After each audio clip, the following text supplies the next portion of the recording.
नमस्कार सभी भाई बहनों को, स्वागत है आपका एक बार फिर से नंदी ऑर्गेनिक फार्म में। ये मैं कुछ प्लांट्स लेके आई थी नर्सरी से।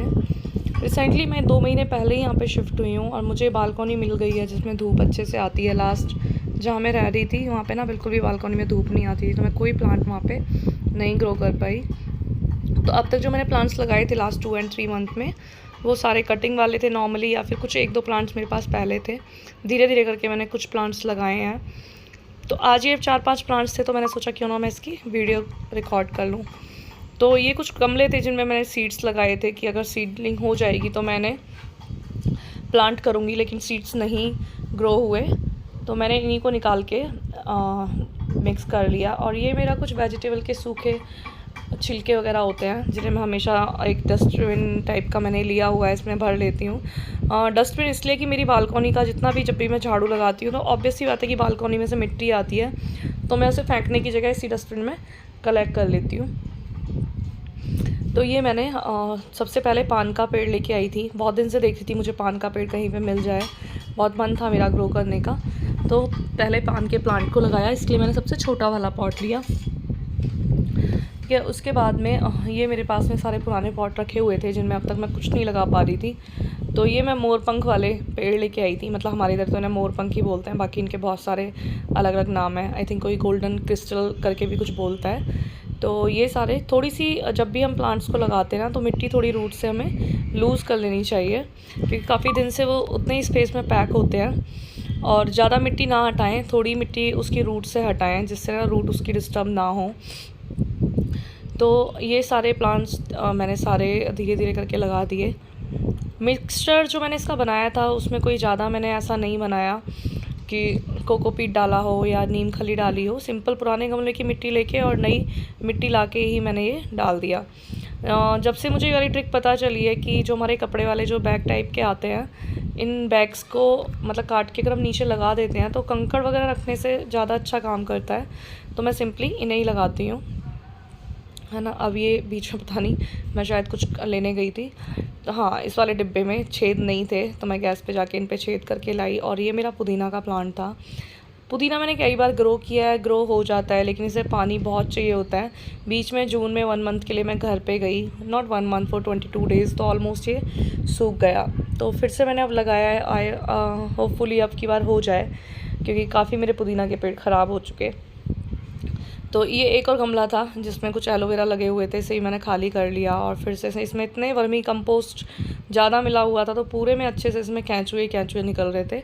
ज़्यादा केंचुए होना भी गमले में अच्छी बात नहीं होती है, बट फिर भी एरेशन अच्छा होता है, बट कम होने चाहिए। तो मैंने बाकी बचा हुआ मिक्सचर मिक्स कर लिया। और आप देख रहे होंगे जो छोटी छोटी लकड़ी, मतलब मेरे अगर गार्डन में से कुछ भी निकलता है ना, तो मेरी कोशिश ये रहती है कि जो भी वेस्ट हमारा निकल रहा है वो वापस ना हमारा गमलों में ही चला जाए।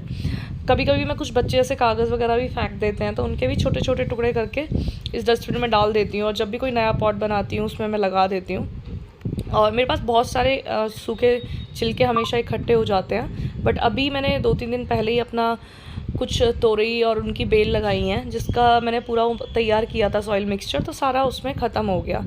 तो यहाँ पे लगाने के लिए ज़्यादा नहीं थे। ये जैस्मिन का एक पेड़ मैं लेके आई थी, ठीक है। ये थोड़ा बड़ा वाला गमला था, तो जो एक ककरौंदा का पेड़ मैं लेके आई थी, तो मेरा मन ये था कि ककरौंदा के पेड़ को थोड़ा एक बड़े गमले में लगाऊं, क्योंकि ककरौंदा का पेड़ थोड़ा ज़्यादा स्पेस की उससे नीड होती है।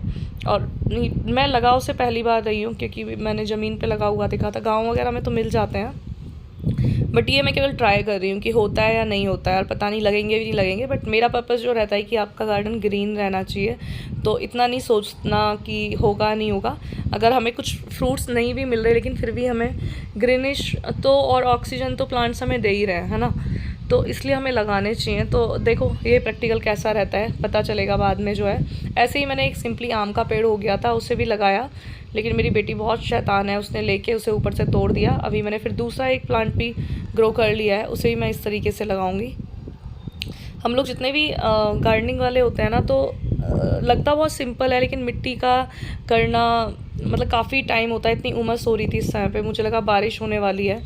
5 बजे का टाइम था, बट बारिश तो नहीं हुई, बट अच्छी खासी गर्मी यहाँ पे हो रही थी। तो इस तरीके से मैंने जल्दी जल्दी अपने सारे प्लांट्स लगाए, ठीक है। ये दूसरा प्लांट मेरा चंपा का प्लांट था और मेरा काफ़ी टाइम से मन था मैं इसे लगाऊं। पहले मैंने सोचा कि मैं इसका क्राफ्टिंग करके लगाऊंगी, बट फिर मुझे वहाँ पे मिल गया तो मैं इसे लेके आ गई। तो मैंने इसे थोड़ा अभी लगा तो दिया, बट फिर क्या हुआ कि मुझे लगा ये मैंने काफ़ी छोटे गमले में लगा दिया है, क्योंकि मैंने ये देखा है काफ़ी बड़ा हो जाता है। तो मेरे पास ये एक बिस्लेरी की बोतल थी जो मैंने पहले से काट के रखी हुई थी, तो ये प्लान फिर से पोस्टपोन करना पड़ा और फिर से मुझे बिस्लेरी की बोतल को रेडी करके मैंने इसमें जो है इस प्लांट को वापस इसमें निकाल के प्लांट किया। थोड़ी दिक्कत हुई उसमें जो है। देखो, जब हम किचन गार्डनिंग कर रहे होते हैं ना, तो सबसे ज़्यादा ज़रूरी चीज़ जो है ना कि हमें जो सोर्स देखने हैं वो सारे सोर्स ना ऐसे होने चाहिए कि हमें खाद लेने की नहीं, हम खाद बाहर से लेने जा रहे हैं ना करें। क्योंकि अगर आपके घर में 3 से 4 मेंबर भी हैं तो इतना कंपोस्ट आराम से आप बना सकते हो कि आपके जितने भी घर में 15-20 गमले हों उनके लिए आप ना खाद ढूंढ लो। तो मैंने ये छेद करके फिर से इस वाले गमले को रेडी कर लिया और जो मेरा चंपा वाला प्लांट था उसे मैंने इसमें ट्रांसफ़र किया। उसे लगाए हुए भी बस 2-3 मिनट हुए थे, लेकिन वो इतने अच्छे से सेट हो गया था कि उसे निकालने में मुझे लगा कि कहीं ऐसा ना हो कि इसकी रूट ना अच्छे से डिस्टर्ब हो जाए, पहले इधर फिर इधर। तो बड़ी मुश्किल से मुझे इसमें से इसे निकालना पड़ा प्लांट को। तो अगर आपको भी गार्डनिंग पसंद है तो प्लांट्स लगाते रहें, ठीक है। घर में एक अच्छा वाला लुक देता है। मैंने पीछे काफ़ी सारे प्लांट्स लगाए हुए हैं, एक लोहे की बेल लगाई हुई है, ठीक है। तो ये मैंने इसको अपना ट्रांसफ़र कर दिया इधर। तो फाइनली सारे प्लांट्स मेरे लग गए बहुत जल्दी से, और प्रे है मेरी कि नहीं मेरे कोई भी प्लांट इनमें से ख़राब हो। और सबसे ज़्यादा जो प्रॉब्लम, सबसे ज़्यादा वाला जो वर्स्ट पार्ट लगता है ना, वो लगता है क्लीनिंग का। मतलब गार्डनिंग का जो सबसे वर्स्ट पार्ट है वो ये क्लीनिंग। बहुत ज़्यादा कोशिश की थी कि इस पॉलीथीन को बिछा के नहीं गिरेगी, बट फिर भी वही होता है ना कि नीचे फिर से मिट्टी। अब जल्दी से मुझे करना था इसे क्लीन। मोटा मोटा मेरा ये था कि इसे भर लूँ, तो मैंने मिट्टी सारी भर के ये साफ़ किया, जल्दी से सारा कुछ समेट के रखा। क्योंकि आपका गार्डन तभी अच्छा लगता है अगर आप उसे नीट और क्लीन रखते हो। मेरी काम वाली बहुत परेशान रहती है, मुझसे कहती कि दीदी इतने गमलों का क्या करोगे। मैंने कहा अभी ये बहुत कम है, मुझे अभी और लाने हैं। तो ये नहीं, आप और मत लेके आना, ठीक है। तो मैंने जल्दी से इन्हें सेट किया क्योंकि पानी देना था और काफ़ी टाइम हो गया था मुझे इन्हें करते करते। ये तो वीडियो इतनी भगा भगा के बनाई है तो इसमें इतना शॉर्ट लग रहा है। तो फिर मैंने ये सारे पेड़ मेरे लग चुके और इनको वाटर देना शुरू किया। अच्छा, कितना अच्छा लगता है ना जब हम पेड़ लगा देते हैं, फिर मतलब एक अलग ही सेटिस्फेक्शन होता है। मैं कहती हूँ अगर कोई कह रहा है ना ये थेरेपी लेने जा रहे हैं, वो थेरेपी लेने जा रहे हैं, लेकिन जो गार्डनर है ना उन्हें बहुत अच्छे से पता है क्या करना है। इसकी रूट थोड़ी दिखाई दे रही, थोड़ी मिट्टी मैंने और डाली। तो होपफुली सारे प्लांट्स मेरे अच्छे से रहें। थैंक यू मेरी वीडियो वॉच करने के लिए। और मेरी कुछ और वीडियोस हैं जो मैंने कंपोस्ट को लेके यूट्यूब पे डाली हुई हैं, अगर आप देखना चाहो तो आप उन्हें देख सकते हो। उसमें मैंने बहुत अच्छे से बताया हुआ है कि आप किचन से कैसे कंपोस्ट बनाएं, ठीक है। Thank you watching for my video.